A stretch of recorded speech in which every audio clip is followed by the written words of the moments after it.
তোমার মাথা ঠিক আছে তো? হ্যাঁ, আমি ঠিক আছি। এখন তুমি বলো, কবে আমরা রুম ডেট করব? তুমি কি করে ভাবলে তোমার এই নোংরা প্রস্তাবে আমি রাজি হব? ও, আমার ইচ্ছাটাকে তুমি নোংরা বলছো?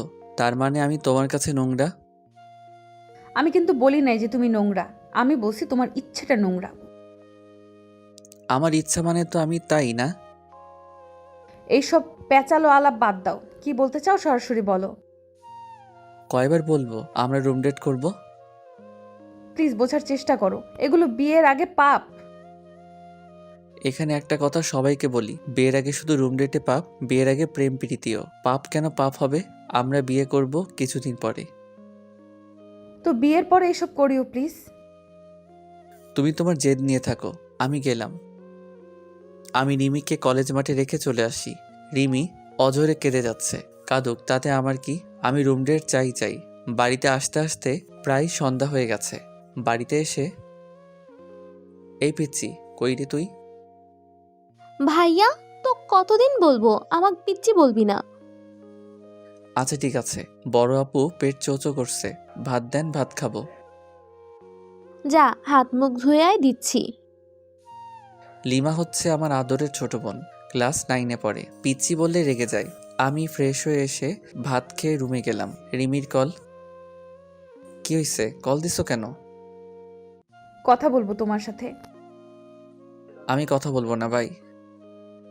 ফোনটা বালিশের কাছে রেখে চোখ বুজে সিগারেট টানতেছিলাম। আবারও রিমির কল।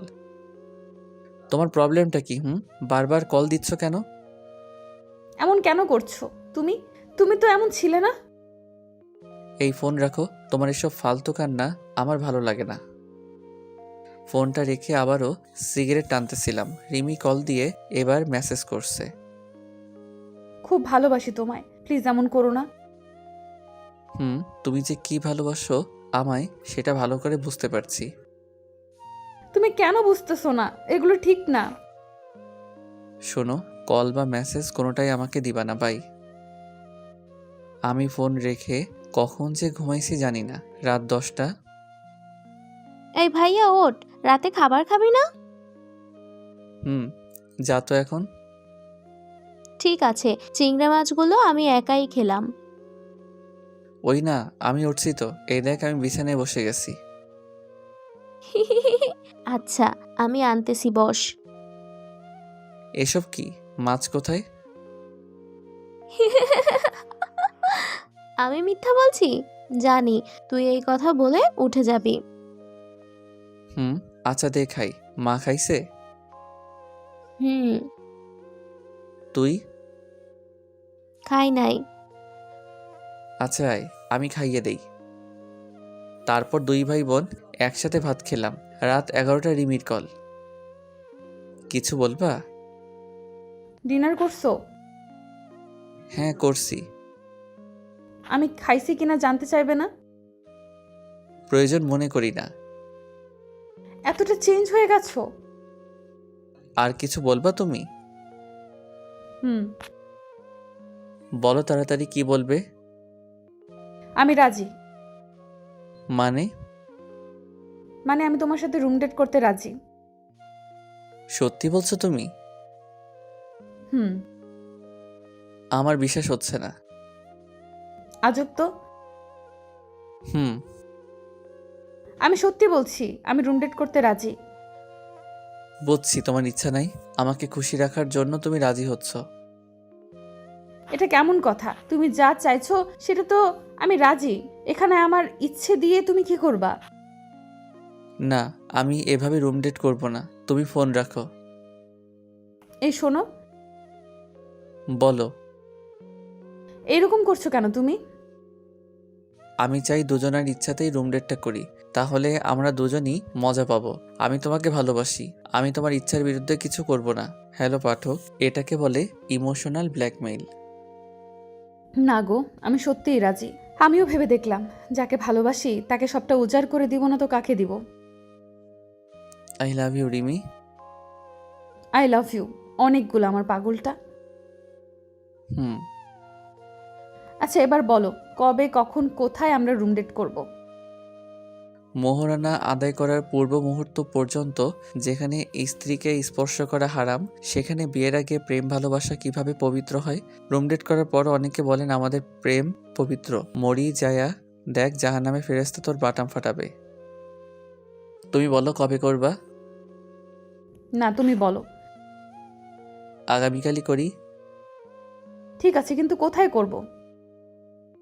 আমি তোমায় সকালে ফোনে জানাবো কোথায় আসতে হবে। এখন ঘুমাও। আর শোনো, বলো। প্রোটেকশন নিও। মানে? আরে কন্ডম নিও সাথে। আচ্ছা ঠিক আছে, নিব। Good night. রিমিকে গুড নাইট বলে ঘুমাতে বললাম। রাত 12টা। উফ, কতক্ষণে যে সকাল হবে এই চিন্তায় ঘুমিয়ে আসছে না। সকাল 7টা। এই ভাইয়া, ওঠ, সকাল হয়ে গেছে। হুম। আরে ওঠ রে ভাই, কি শুরু করলি? 7টা বাজে। আচ্ছা যা, আমি উঠতেছি। ভাইয়া, আজ বাড়িতে তাড়াতাড়ি আসিস। কেন? আমার ফিরতে লেট হবে তাই কইলাম। কোথায় যাবি? না মানে, বুঝছি। বান্ধবীদের সাথে আড্ডা দিবি? হুম। আচ্ছা ঠিক আছে। সকাল 9টা। এই, এখন কোথায় তুমি? বাড়িতে আছি। আমি কোথায় দেখা করব তোমার সাথে? বললে না যে? শোনো, আমরা গত পরশু যেখানে দেখা করছিলাম ওইখানে আসো। আমি আসতেছি। তাড়াতাড়ি আসো, বাড়িতে আবার তাড়াতাড়ি ফিরতে হবে। আমি আসতেছি। রিমির সাথে দেখা হওয়ার পর। জানো আমি কখন থেকে অপেক্ষা করছি তোমার জন্য? সরি রিমি। হইছে, এবার বলো কোথায় যাব? দাঁড়াও, আমি একটা অটো নিয়ে আসি। রিমিকে নিয়ে সোজা হোটেলে চলে গেলাম। হোটেল ম্যানেজারের সাথে রাতেই কথা বলে সব ঠিকঠাক করে রাখছি। রিমিকে নিয়ে 420 নাম্বার রুমে গেলাম। লোকটা তোমাকে যাওয়ার সাথে সাথে চাবি দিল কেন? আমি কল করে রুমের কথা বলছিলাম, তাই আগে থেকে সব রেডি ছিল। ও, হুম। এই ওটা নিয়ে আসছো তো? কোনটা? থুর বাবা, তুমিও না। বলবা তো কি? প্রোটেকশন। এই যা, ওটা তো আনতে ভুলে গেছি। তাহলে এখন? এত চিন্তা করছো কেন? আমরা পরেও ব্যবস্থা নিতে পারবো। কিন্তু কোনো কিন্তু না, এবার আসো তো। আমার খুব ভয় করছে। কিছু হবে না গো। আমি শুনছি প্রথম মিলনের নাকি মেয়ের অনেক কষ্ট হয়। ভালোবাসার মানুষের জন্য একটু কষ্ট করতে পারবে না? নাও শুরু করো।